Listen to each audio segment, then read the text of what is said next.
As a non-sports ball person myself, my interest in physical competition is lacking.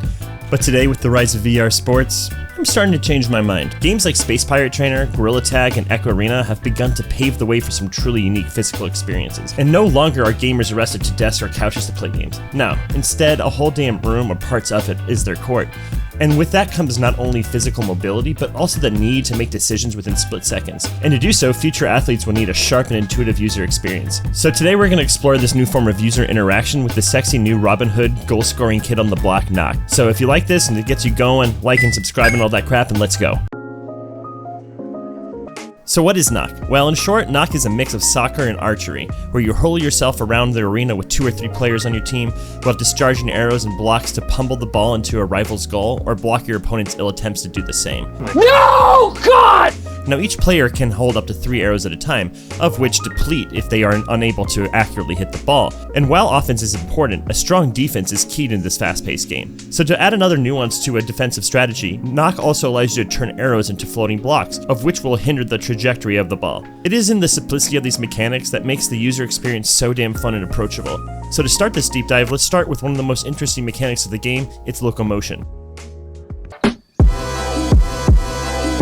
So in the world of VR, the ability to traverse through space is a key mechanic in immersion. While some games are full room scale, they are extremely niche due to the amount of space needed. So creators in the past few years have begun to get, well, creative, and think outside the box of teleportation or other joystick-based navigation. VR sports like Gorilla Tag, for instance, have introduced arm-based locomotion that pushes the user through space. Though clunky, this form of locomotion has turned out to be quite popular, and Nock, in my opinion, has really refined this form of navigation to make it more approachable. Using a ski-like system, users in Nock use their arms to quickly move and jump around the virtual arena. Gripping your left trigger and pulling yourself forward or backwards shoots you around horizontal space, while the right trigger is used to push yourself into vertical space. And while this quick action is fast and smooth as butter, the ability to keep your eye on the ball can be challenging, and that's where Nock's rad HUD and Inventory system come into play.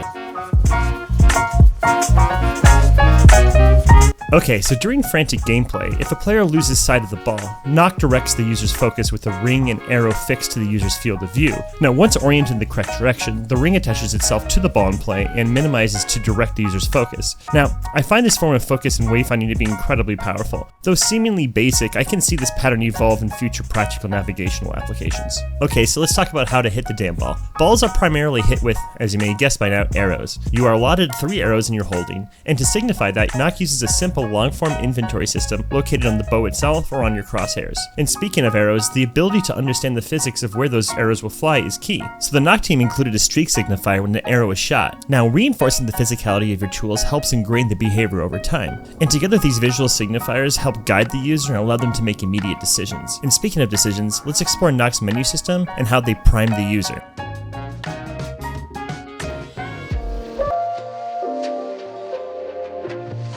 So one of the things that immediately stood out to me was how Nock's team decided to utilize the bow mechanic to make it a core selection tool. And this makes a lot of logical sense because honestly getting used to the bow can be difficult. So the ability to constantly prime users to get them used to the game's core mechanics is brilliant. Often applications and games rely on a single tutorial session to do that. However, Nock expands past their sexy little onboarding and reinforces it constantly. It's very slick, and I'm stealing this form of long drip onboarding for future projects for sure. Now, I would be remiss to not mention my favorite interaction, and that's the keyboard. Nock uses a pretty awesome xylophone input method that is super rad and amazingly accurate.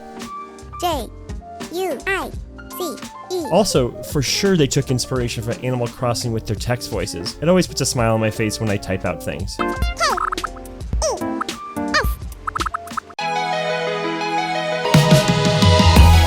While Nock needs some work, it is for sure one of the sharpest quest games on the platform. From their minimal yet stylish color palette to their cute squid models, there's a lot to aesthetically love here. Now, the roadmap seems ambitious and driven to the esport crowd. However, I can easily see this become a classic. This game is now in my archive, so if you want to reference it or other future patterns, take a look with the link down below. And if you enjoy these kind of breakdowns and want to throw some support my way, you know what to do. Like, subscribe, blah blah. Okay, until next time, plus minus.